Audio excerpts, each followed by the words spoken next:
Philippe Riot, bonjour. Bonjour. Monsieur le maire, merci d'être avec nous pour parler aujourd'hui continuité pédagogique. Nous sommes jour de rentrée scolaire. Alors, c'est quoi une rentrée virtuelle à Grigny?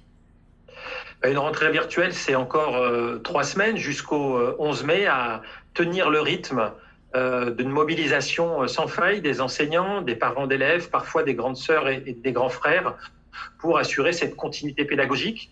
Nous avons profité, nous, des vacances pour, en lien avec l'éducation nationale et les familles, fournir 120 kits scolaires.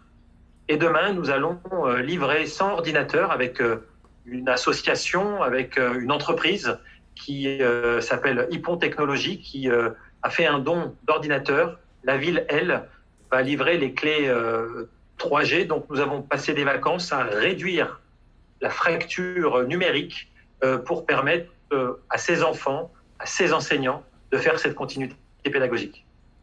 Justement, Grigny a été ville pilote des cités éducatives, qui est donc un label national qui permet d'aller plus loin dans l'égalité des chances des élèves, de renforcer les moyens de leur réussite. Tous ces dispositifs rentrent dans ce cadre? Absolument, ça rentre dans ce cadre. Ça rentre aussi parce que il y a une alliance nouvelle entre l'éducation nationale, des associations, le secours populaire français pour la distribution des kits scolaires, ou encore des liens avec des entreprises, des partenaires privés. C'est ça, cette identité éducative, c'est tous mobilisés pour la réussite des enfants. Et l'exemple, là, en est la preuve vivante. Des relations nouvelles se sont établies. Et c'est bien ça, l'humain, qui va faire la différence sur la continuité pédagogique et la réussite scolaire de nos enfants. Est-ce que néanmoins, cela pallie au fait que beaucoup de familles, évidemment, sont aujourd'hui dépourvues pour aider leurs enfants dans cette école à la maison? Oui, bien évidemment, mais encore une fois, il ne faut pas blâmer les parents. Ils font certainement, et j'en suis convaincu, le maximum avec les moyens qu'ils ont.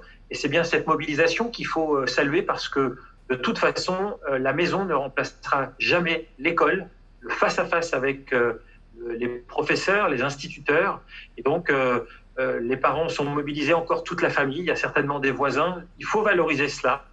Et puis, tirer un grand coup de chapeau aussi aux enseignants. Le collège Sonia Delaunay a mis en ligne une vidéo réalisée par les professeurs qui montrent leur attachement à leurs élèves et leur message pour qu'ils tiennent bon, qu'ils ont hâte de se retrouver, qu'il faut rester à la maison, qu'il faut continuer à étudier. Et donc, ce montage est à l'état d'esprit de la cité éducative et c'est bon signe pour la suite. Monsieur le maire, projetons-nous maintenant dans 3 semaines. La reprise des cours est envisagée progressivement à partir du 11 mai par le gouvernement. C'est une question qui se pose dès aujourd'hui, même si les modalités de la reprise restent floues.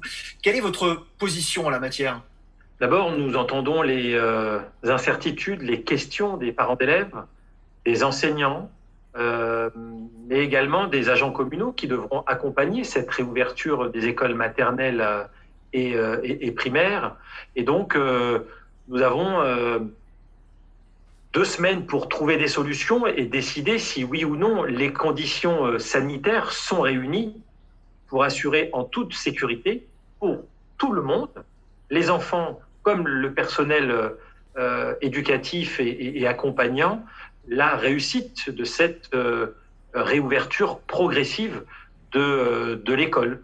Donc, beaucoup d'incertitudes, beaucoup de questions, 2 semaines de travail intense pour créer les conditions de la réussite de cette rentrée scolaire progressive le 11 mai. C'est le travail auquel nous nous sommes attelés depuis ce matin.